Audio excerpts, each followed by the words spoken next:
vous écoutez RTL. Bonjour Pascal Pavageau, pardon.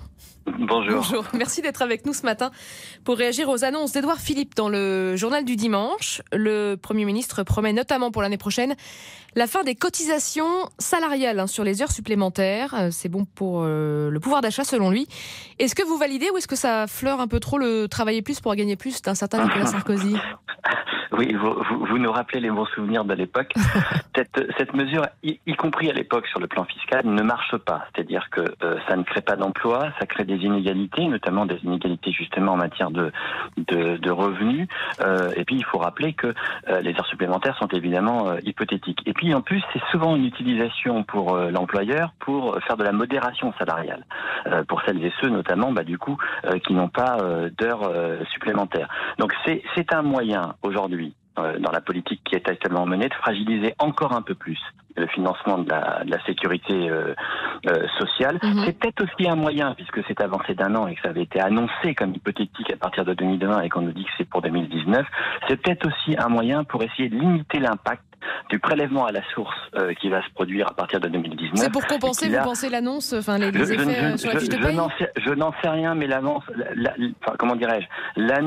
avancée à 2019 est aussi peut-être un moyen de réduire l'impact de ce que va avoir le prélèvement à la source, justement sur la feuille de paye de l'ensemble des salariés. Mais encore une fois, c'est une mesure qui est inégalitaire, c'est une mesure qui est hypothétique et c'est une mesure qui entraîne de la modération salariale qui a déjà été tentée, qui ne crée aucun emploi, mais qui par contre génère des inégalités. Donc c'est pas c'est une hausse relative du pouvoir d'achat pour certains, sachant qu'en parallèle, ce sont les niveaux justement fiscaux qui vont augmenter. Donc ce qui est pris d'un côté ou ce qui est donné d'un côté, est repris de l'autre. Et par contre, pour ceux qui n'ont pas la chance d'avoir des heures supplémentaires, ce qui encore une fois est la majorité en général des salariés, ce sera la double peine, c'est-à-dire qu'il n'y aura pas d'avantage par rapport à ces heures supplémentaires, à cette désocialisation des cotisations des heures supplémentaires. Par contre, ils devront payer plus, y compris sur le plan fiscal, pour rattraper la baisse, notamment, du manque à gagner du financement de la sécurité sociale par la suppression de ces cotisations. Alors, il y a d'autres catégories qui, elles, vont devoir se serrer la ceinture, et on l'apprend aussi en lisant le JDD ce matin. Les prestations sociales ne progresseront pas, ou presque pas, notamment l'aide au logement, les allocations familiales, les pensions de retraite. C'est moins que l'inflation. Est-ce que ça vous étonne ? Non, par rapport à la politique qui est menée, qui est une politique de déprotection et de déprotection justement vis-à-vis de celles et ceux qui en ont le plus besoin, c'est-à-dire en l'occurrence les précaires ou les moins rémunérés, les plus faibles, les 14% qui soi-disant toucheraient un pognon de dingue, pour reprendre les propos du président de la République, c'est-à-dire les 14% qui sont sous le seuil de pauvreté. Pour un retraité qui gagnerait aujourd'hui environ 1200 euros de retraite, de sa retraite, du salaire différé, l'augmentation de la CSG plus maintenant la désindexation par rapport à l'inflation va représenter de l'ordre de plus de 500 euros dans l'année en moins. Donc ça commence à être significatif. Il faut rappeler que l'inflation est à 2,3 à peu près, et donc là on aurait une augmentation qui est quasi nulle, de l'ordre de 0,3, c'est-à-dire qu'en fait il y a une sorte de gel de l'ensemble de ces mesures. Les APL, on y revient, on supprime, on réduit l'augmentation justement des APL. Encore une fois, c'est une baisse de pouvoir d'achat pour l'ensemble des retraités, des jeunes, des précaires. En fait, c'est une baisse des capacités de survie pour les plus faibles et pour les démunis et pour les plus précaires. Donc c'est cohérent avec la politique qui est menée, c'est-à-dire systématiquement pour celles et ceux qui ont réussi seuls ou qui ont déjà beaucoup, pour ne pas dire tout, et on le prend au détriment de celles et ceux qui n'ont rien. L'argument qu'on lit au filigrane de cette interview, c'est il faut mettre le paquet sur l'emploi pour relancer l'emploi et les embauches. L'argent doit aller dans ce... Oui, mais c'est pas le cas. D'ailleurs, 200 000 emplois aidés, contrats aidés du secteur privé en moins. On annonce fièrement, dogmatiquement, idéologiquement, qu'on va supprimer des emplois publics alors qu'on n'en a jamais eu autant besoin, et que dans certains départements, supprimer un emploi public, dans les départements les plus ruraux, supprimer un emploi public revient très rapidement à la suppression, à la fermeture de 3 emplois privés. C'est un non-sens absolu. Et puis on nous explique qu'on est sur un budget contraint, tout ça sur un budget contraint parce que les prévisions de croissance qui étaient celles de 1,9 seraient de 1,7. Oui.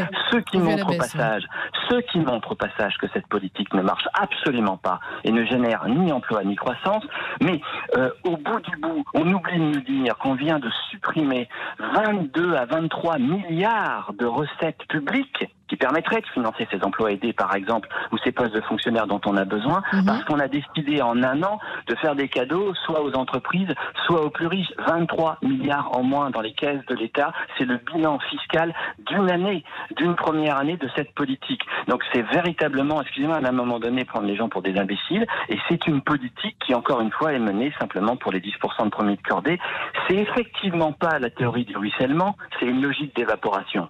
On prend ceux qui sont en bas de l'échelle pour toujours donner à ceux qui sont en haut. Du coup, est-ce que toutes ces réformes-là qui vous scandalisent, on l'entend ce matin sur RTL, mais en choquent d'autres, on pourrait donner naissance à un front réuni, voire même un front uni entre les patrons, la CGT et vous? Je rappelle que les patrons, eux, ils ont un petit souci qui s'approche, c'est que le gouvernement a peut-être l'intention de faire payer aux entreprises une partie des arrêts maladie.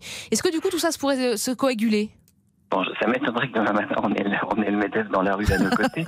Enfin, là, vous avez des informations que je n'ai pas, mais à mon avis, ça m'étonnerait.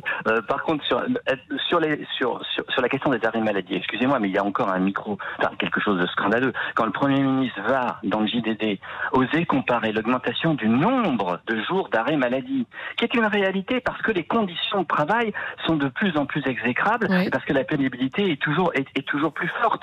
Quand il ose comparer le fait qu'il y a une augmentation du nombre d'arrêts maladie, c'est comme s'il y avait une augmentation du nombre de jours de congé. Non mais franchement, comparer des jours de congé aux arrêts maladie, c'est abject quoi. À un moment donné, ça va quoi, ça suffit de systématiquement attaquer, stigmatiser celles et ceux qui sont justement les victimes du système parce que personne ne prend des arrêts maladie par plaisir, personne n'est en arrêt maladie ou en accident de travail par plaisir. Donc ça fonctionne pas. Quand je lis également le JDD, je constate que le Premier ministre ne dit pas que cette mesure de transfert potentiel des indemnités journalières aux entreprises serait supprimée.